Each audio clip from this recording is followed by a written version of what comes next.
Son algunos de los sucesos que se han dado a conocer en los centros carcelarios, que en muchas ocasiones se plantean soluciones de maquillaje, pues las debilidades continúan, según expertos. Las direcciones en el interior son a cargo de los mismos guardias del sistema penitenciario que trabajan por turnos. Entonces, obviamente, no hay una estabilidad y lo peor es que no se deducen responsabilidades en cuanto a lo que ocurre dentro de las cárceles del país. Como prioridad se ha dicho tanto y se hace énfasis en que debe de hacerse una clasificación de los privados de libertad. Eso no necesita tanto presupuesto. Por ejemplo, la clasificación es importante porque nos demostraría cuántas personas son reincidentes, los de alta peligrosidad y cuántas personas han cumplido redención de pena o tienen derecho a redención de pena o han cumplido su condena. Eso generaría también un deshacinamiento si el tema principal es el presupuesto. El otro tema fundamental es también mejorar las condiciones de los guardias del sistema penitenciario. Un guardia tiene un salario de 1.965 y aproximadamente con bonificaciones llega a 3.300 quetzales, por debajo de la canasta básica, del costo de la canasta básica actualmente. Los factores antes mencionados plantean la siguiente pregunta. En realidad, ¿quién manda en las cárceles? Realmente es lamentable, pero hay que decirlo, el Estado no tiene el control del sistema penitenciario, lo tienen los privados de libertad, las organizaciones que operan con total discrecionalidad. Supuestamente es el gobierno quien tiene el control, pero lo hemos visto.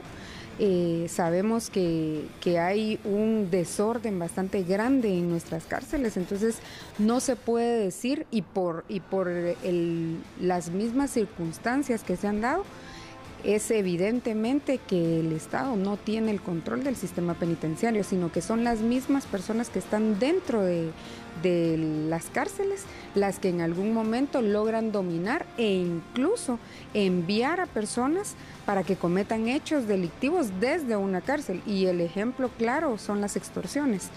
¿Hasta qué punto esta falta de control y medidas concretas prontas pueden afectar la gobernabilidad en las cárceles?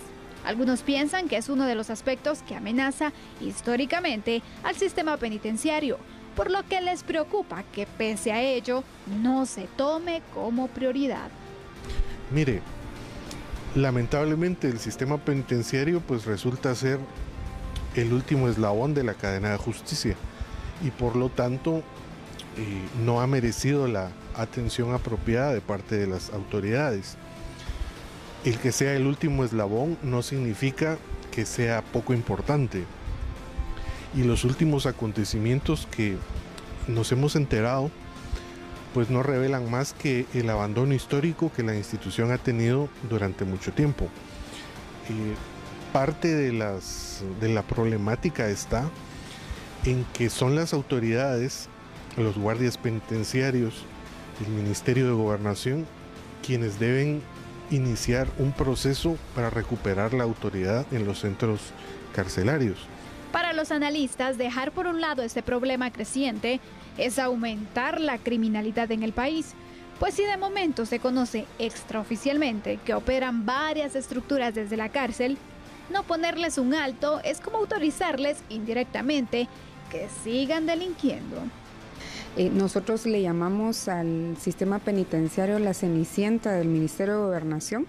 Definitivamente está bastante olvidado el tema, todo el tema carcelario en Guatemala es algo que no se toca y además de la inversión que debería de hacerse, o sea, no solo las personas que están en detención están olvidadas, sino también los mismos agentes que trabajan dentro del sistema penitenciario también han sido olvidados prácticamente por el Estado.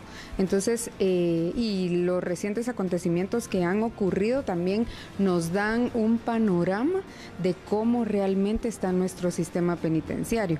Entonces, definitivamente sí afecta. La gobernabilidad en este aspecto ha sido violentada desde el momento en que no se le da la atención necesaria a este sector. Los centros de privación de libertad tienen dentro de sus funciones la reinserción social de los reclusos. ¿Será que se cumple o es una utopía?